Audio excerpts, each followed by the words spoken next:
السلام علیکم ورحمۃ اللہ وبرکاتہ۔ نحمده ونصلي ونسلم على رسوله الكريم، اما بعد فاعوذ باللہ من الشیطان الرجیم، بسم اللہ الرحمن الرحیم۔ الحمد للہ رب العالمین، الرحمن الرحیم، مالک یوم الدین، ایاک نعبد وإیاک نستعین، اہدنا الصراط المستقیم، صراط الذین انعمت علیہم غیر المغضوب علیہم ولا الضالین۔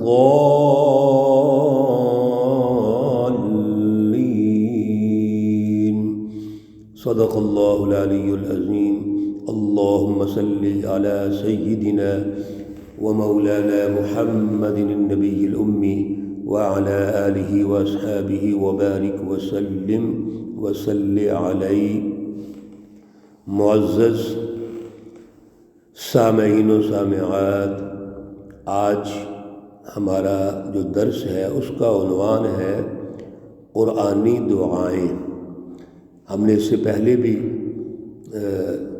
ایک درس اس پر دیا تھا، جو کوشش کی گئی تھی 8 سے 10 منٹ میں ہم کوئی ایک قرآن پاک کی دعا سیکھیں، اور قرآن پاک میں اللہ رب العزت نے ہمیں جو دعا کرنے کا، اللہ سے مانگنے کا طریقہ بتایا ہے وہ براہ راست بھی بتایا ہے، اور انبیاء علیہم السلام کے ذریعے سے بھی بتایا ہے۔ آج جو دعا ہم سیکھ رہے ہیں یہ کامل اور جامع ترین دعا ہے، یہ سورۃ الفاتحہ ہے۔ جب بھی دعا کریں، کوئی بھی دعا، تو آغاز ہمیں سورۃ الفاتحہ سے کرنا چاہیے۔ سورۃ الفاتحہ کا جو ایک حصہ ہے اس میں اللہ کی تعریفیں ہیں، اللہ رب العزت کی بڑائی ہے، اللہ رب العزت کی حاکمیت اعلیٰ کا وہ فلسفہ اور پروگرام ہے، اور پھر انسان کا اللہ سے جو تعلق ہے عاجزی اور انکساری کا، اس کا اظہار ہے۔ یہ بڑی جامع سورہ مبارک ہے۔ تو دعا کے اعتبار سے جو ہم گزارش کر رہے ہیں، تو جب بھی دعا کریں تو سورۃ الفاتحہ لازمی شروع میں پڑھیں۔ اب سورۃ الفاتحہ کے اندر اللہ نے خود ہمیں مانگنے کا طریقہ بتایا ہے۔ تو سب سے پہلے تو اللہ کی تعریفیں ہیں، الحمدللہ رب العالمین۔ تمام تعریفیں، الحمد کا معنی ہر قسم کی تعریف اللہ ہی کے لیے ہے جو تمام جہانوں کا پالنے والا ہے۔ الرحمن الرحیم، بے حد مہربان ہے، نہایت رحم کرنے والا ہے۔ یہ اللہ کی صفتیں ہیں۔ مالک یوم الدین، روز جزا کا مالک ہے، یعنی وہ دن جو قیامت کا دن ہے، جس دن جزا و سزا ہوگی، اس کا مالک صرف اللہ ہے۔ ایاک نعبد، ہم تیری ہی عبادت کرتے ہیں، وایاک نستعین، اور ہم تجھ ہی سے مدد مانگتے ہیں۔ یہاں ہی کا ترجمہ کرنا ضروری ہے، کیوں؟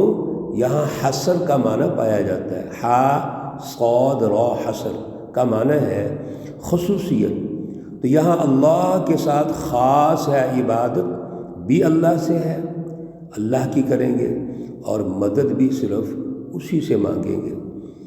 آگے اللہ رب العزت نے مانگنے کا طریقہ بتایا، اہدنا، اے اللہ تو ہمیں دکھلا، الصراط المستقیم، سیدھا راستہ، صراط الذین، ان لوگوں کا راستہ، انعمت علیہم، جن پر تو نے انعام کیا ہے، غیر المغضوب علیہم، نہ کہ ان لوگوں کا راستہ جن پر غضب ہوا ہے، اللہ کی ناراضگی ہوئی ہے، ولا الضالین، اور نہ گمراہ لوگوں کا راستہ۔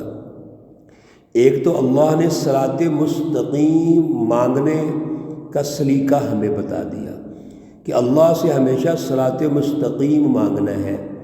یہ بہت بڑی نعمت ہے، یاد رکھیے صراط مستقیم۔ اس لیے یہ الفاظ دعا کے بڑے ہی جامع ہیں۔ اب راستہ کن لوگوں کا؟ اللہ نے تعارف بھی کروا دیا، جن پر تیرا انعام ہوا ہے۔ اور انعام کن لوگوں پر ہوا ہے؟ وہ اللہ رب العزت نے 5ویں پارے میں یہ ارشاد فرمایا، اولئک الذین انعم اللہ علیہم من النبیین والصدیقین والشہداء والصالحین۔ 4 یہ وہ اعلیٰ معیار کے لوگ ہیں جن پر اللہ کا انعام ہوا ہے۔ اس میں نبی ہیں، صدیقین ہیں، شہداء ہے اور صالحین ہیں۔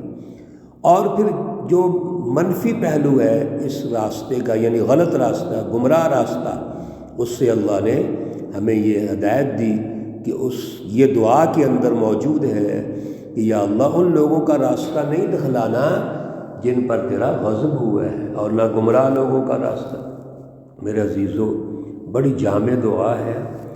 جب بھی دعا کریں دل سے کریں، دل کی عاجزی سے کریں۔ ہمیں پتہ ہونا چاہیے ہم اللہ سے مانگ رہے ہیں، اور کیا مانگ رہے ہیں، کیوں مانگ رہے ہیں، یہ ہمیں پتہ ہونا چاہیے۔ اسی لیے میں نے ترجمہ بھی ساتھ کر دیا ہے۔ تو صراط مستقیم کی طلب یہ بہت بڑی دعا ہے اور بہت بڑی اللہ کی نعمت ہے۔ اور صراط مستقیم کن لوگوں کا راستہ ہے وہ عرض کر دیا گیا، اور گمراہ لوگوں کا راستہ یا جن پر اللہ کا غضب ہوا ہے یہ خطرناک راستہ ہے۔ اس سے ہم نے دعا کی۔ اس لیے یہ سورۃ الفاتحہ مکمل یہ دعا ہے۔ اور پھر آخری جو ہم نے آیات سمجھی ہیں یہ بڑی جامع اور کامل ترین دعا ہے۔ اللہ رب العزت ہمیں صراط مستقیم کی دولت سے مالا مال فرمائے۔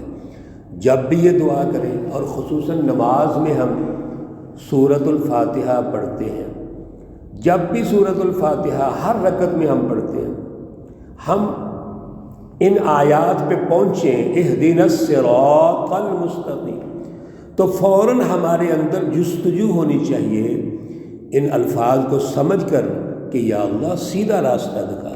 اور جس کے پاس سیدھا راستہ ہے وہ دنیا اور آخرت میں کامیاب ہے۔